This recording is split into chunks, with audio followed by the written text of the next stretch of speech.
Que vem de clave, chave. Ele é um osso-chave também. Aí esse nome chave, ele também é chamado o osso-chave do ombro, porque os movimentos do braço, tá? Eles dependem muito da clavícula. Quando não existe uma boa mobilidade da clavícula, a clavícula participa de quantas articulações? Chegaram a ver a anatomia? Duas articulações. Uma com o externo, que a gente viu ontem. A articulação com o externo é chamada de quê? Incisura external. Exato. A incisura external é a própria articulação externo-clavicular. Ok? Então, a articulação é externo-clavicular, entre a clavícula e o externo, né? E essa articulação, ela, na palpação, ela é referenciada como uma incisura. A gente acha ela em forma de incisura, que é a incisura clavicular. A outra articulação, que é a distal, é entre a clavícula e o acrômio. O acrômio pertence a que osso? Escápula. Então, o acrômio faz parte da escápula. Então, é a articulação acrômio-clavicular, certo? Ou seja, é um osso que liga, que faz a conexão, tá, do membro superior com o tórax. O membro superior, ele se articula com o tórax através da clavícula. Porque a escápula, ela não é uma articulação verdadeira. Já estudaria isso, anatomia? Que existe a articulação escápulo-torácica entre a escápula e o tórax. Quando a gente faz movimentos, né? Tira o carro. Usa aí, Daniel. Perdeu o ingresso do Flamengo. Eu vou selecionar e vocês não podem reclamar. Vai, tira a blusa aí. Perdeu o ingresso do Flamengo. Aproveita que enquanto eu pedindo, vamos Tirei. Beleza, então, levanta aí. Então, primeiro virado para cá, né? Isso. Reparem que quando ele faz o movimento da escápula, do braço, reparem que a escápula também se movimenta. Ou seja, a escápula, ela se movimenta. Vamos lá. Tá com áudio partes na terra. As minhas estão com o queixo caído aí pro rapaz tá sem camisa. Ai, gente! Vamos presta atenção no movimento. Enfim, a escápula, ela faz esse movimento por cima do gradil costal. Tá? Pode ficar, aproveita aí que tá suando aí. A galera tá no mais de alto.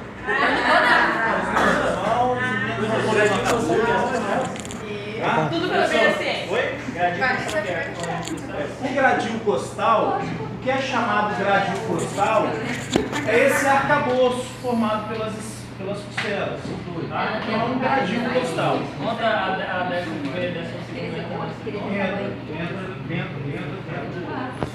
Eu tô morrendo de dor, velho. Fala baixo porque tá As fumando. escápulas, gente, as escápulas, elas deslizam em cima das faces musculares, tá? Então existem vários músculos profundos aqui que recobrem as costelas, né? Os músculos intercostais, depois vem outras camadas que são os músculos romboides, o músculo trapézio. Então todos esses músculos, eles deslizam entre si, e a escápula também, ela precisa de mobilidade. No entanto, não existe estruturas articulares. Quando vocês estudam lá junturas, né? As suturas que tem um meio fibroso, né? Um meio de ligação fibroso entre dois ossos. Quando vocês estudam, por exemplo, as sindesmoses, as articulações sinoviais. Então, o que diferencia esse tipo de articulação são o meio, né, o tecido que está entre esses dois ossos, e que permite o movimento. A escápula não tem nenhuma dessa estrutura articular. Ela desliza em cima dos tecidos, né, em cima das faces musculares, né? Então ela é considerada, não é uma articulação verdadeira, mas ela é uma articulação, funcionalmente ela é uma articulação, ou seja, ela tem uma importância funcional, a relação escápulo-torácica, porém não é uma articulação verdadeira. E já a clavícula aqui na frente, ela é o meio de ligação do braço com o tronco. Tá? Ela faz essa conexão. Então a clavícula é muito importante dentro desse complexo do ombro.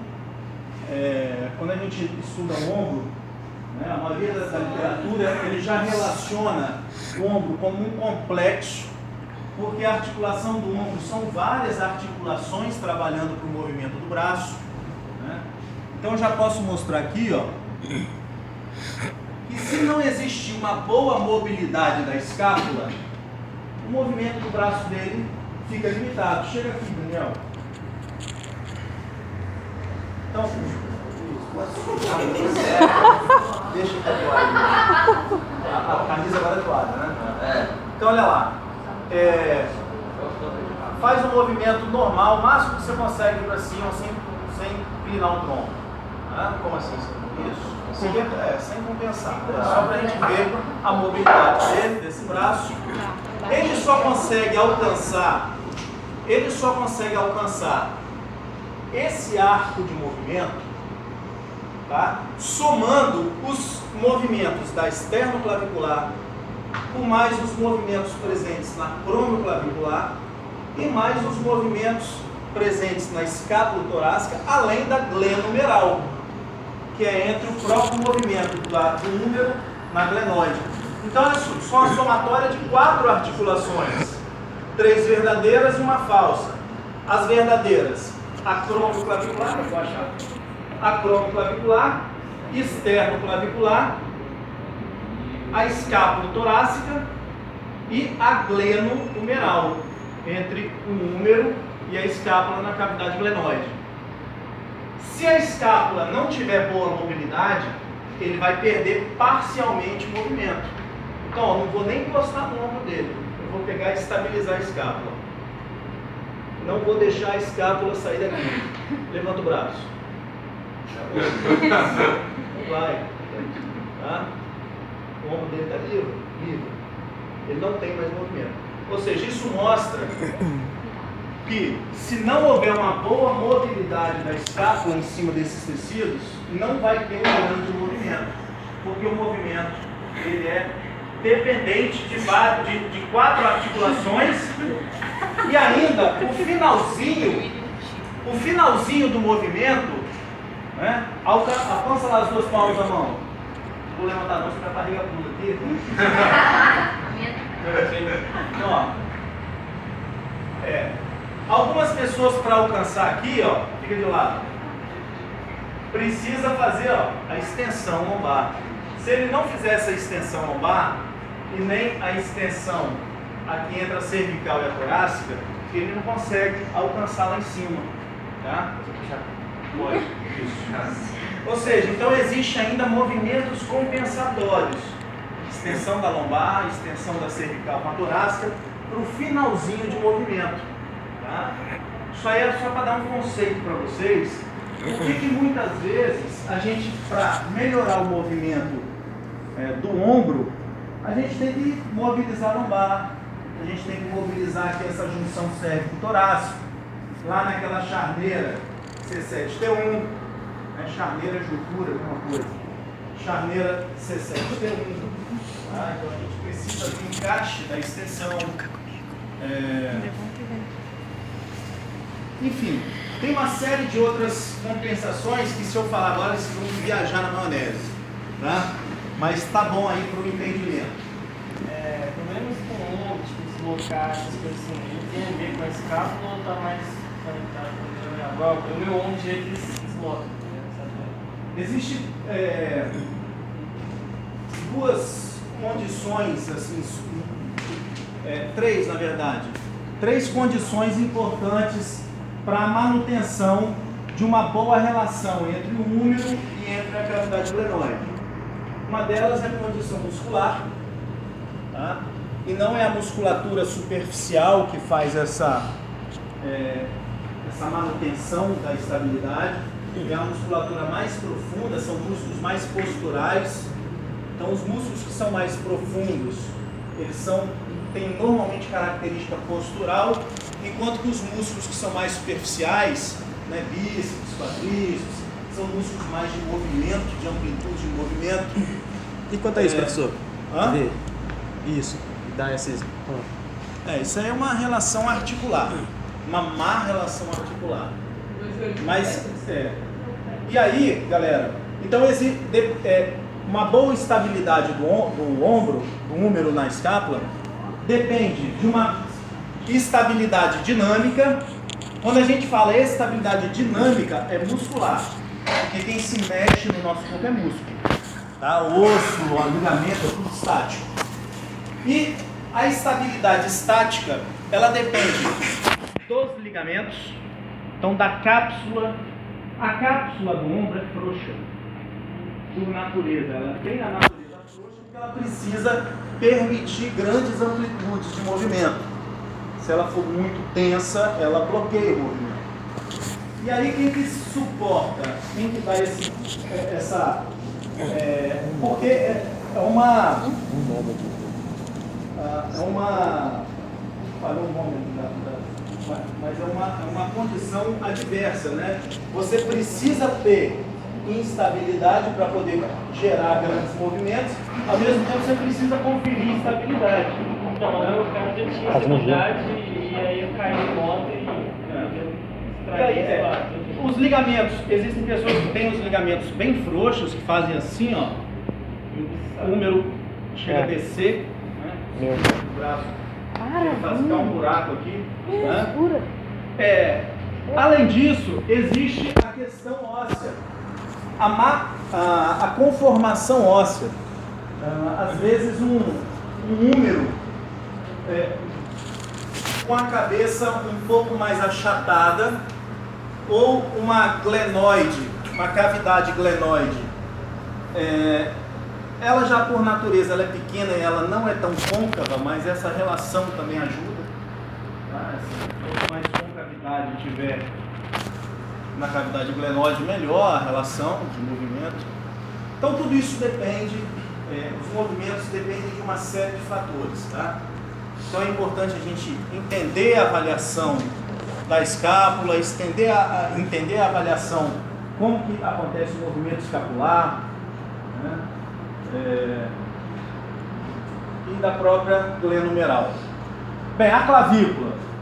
A clavícula, a gente pode,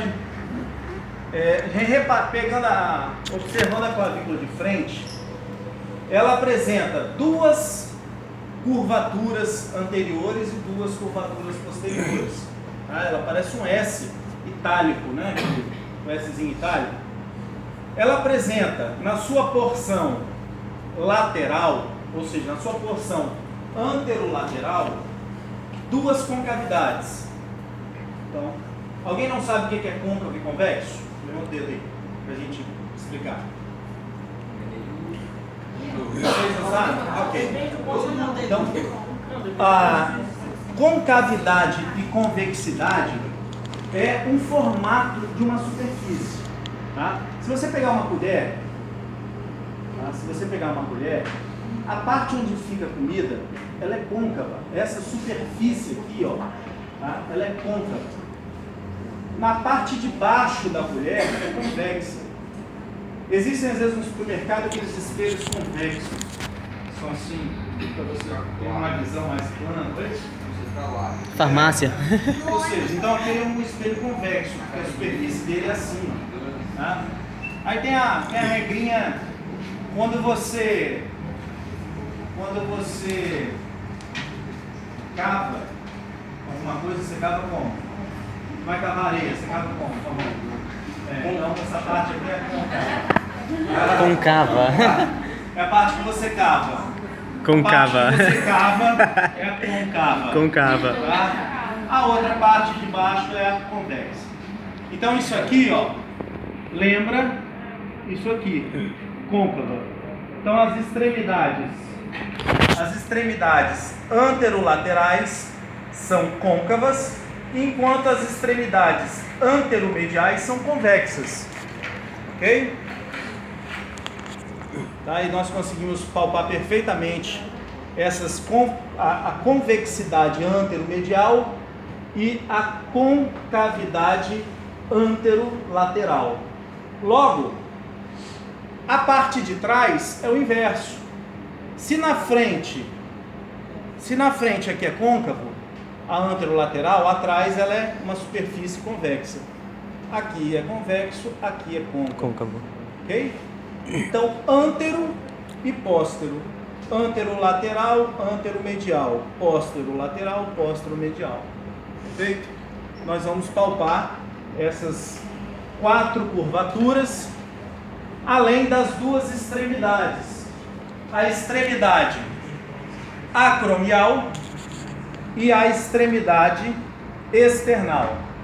A extremidade external nós já palpamos quando a gente buscou a incisura clavicular. Quando a gente acha a incisura clavicular aqui, ó, a parte interna é manúbrio e a parte externa é a parte lateral é a própria extremidade external. Ok? A extremidade acromial, ela é apresentada como uma projeção superior. Então, se eu olhar aqui na Camila, ó, esse ossinho mais elevadinho aqui, ó, é a extremidade acromial da clavícula.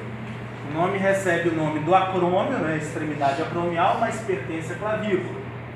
Quando meu dedo escorrega e cai aqui, ó, caiu, eu já estou na acrômio. Tá? Então, se eu estou aqui, quando o meu dedo cai para fora, já é em cima do acrômio e pertence à escápula. Okay? Então, vou aqui, aqui no Daniel, pode ficar em pé aqui, ó. Então, ó, achei aqui as incisuras claviculares dos dois lados, tá? Eu tenho lateralmente as incisuras, eu tenho percebo facilmente a convexidade anteromedial. A partir da metade da clavícula eu sinto já a inversão de curva e tenho aqui a concavidade anterolateral. Logo, se eu palpar por trás da clavícula, eu percebo uma convexidade posteromedial e uma concavidade posteromedial por trás.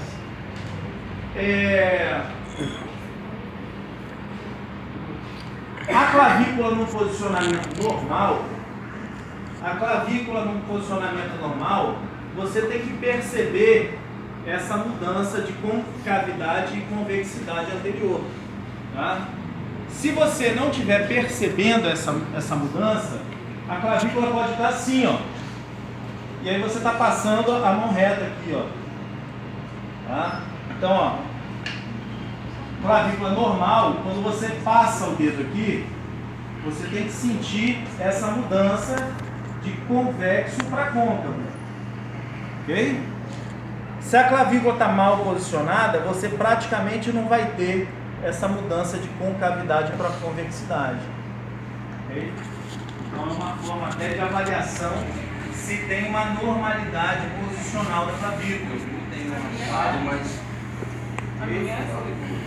Outra coisa, a gente muitas vezes na palpação das extremidades, a gente viu ontem na Natália mostrou, né? Pode ficar aqui, quando a gente faz a palpação das extremidades, olha aqui na palpação da Natália, quando ontem estávamos buscando as incisuras claviculares dela, percebe que aqui, ó, a extremidade external da clavícula direita dela está bem mais anteriorizada do que a extremidade external da clavícula esquerda. Bem mais anterior, ela já está mais proeminente, tá vendo? Tá? A princípio, isso é um mau posicionamento, tá? Eu posso mobilizar aqui, ó. Eu tenho mobilidade posterior da clavícula, ou seja, ela se encontra numa posição que pode ser prejudicial na questão funcional. Às vezes um desconforto que ela pode ter no ombro, não sei se você tem. Você tem desconforto no ombro? Desse lado? Desse lado não? Desse lado só. Aí já é uma dica, tá vendo? Então quando você já olha aqui, eu já pergunto, porque a princípio, né? A partir de agora para vocês isso tem que chamar atenção. Professor, Tá? Aqui, ó, olha a alteração, olha a alteração da extremidade dessa clavícula aqui, a extremidade external. Está bem anterior em relação a esse.